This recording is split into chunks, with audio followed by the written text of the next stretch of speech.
guys, nandito na kami sa Hi kids. may sakit siya.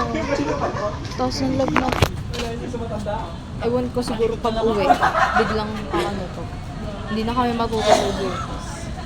Huwag mo nang pilitin. Hindi ko pipilitin. Pipilitin mo para doon.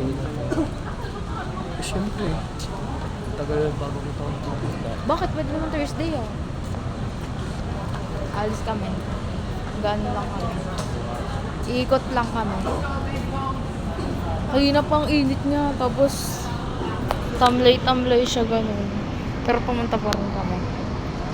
Naambon na. Oo nga. Lagi naman naambon. Tapos ayun.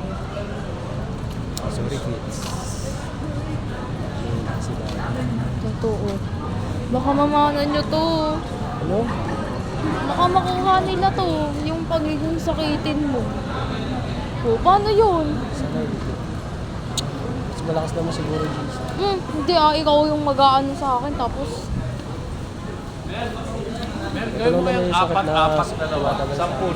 ikaw yung magpuputok. Tapos, Kids, huwag kayong magkakaupo. pwede ba yun? Siyempre, mamamana yun sa'yo, di ba? Ganun yun. Kaya pag nakita nyo to, ibig sabihin, dito kayo nagmana pag naging sakitin kayo. At hindi ko kasalanan yun. Siya.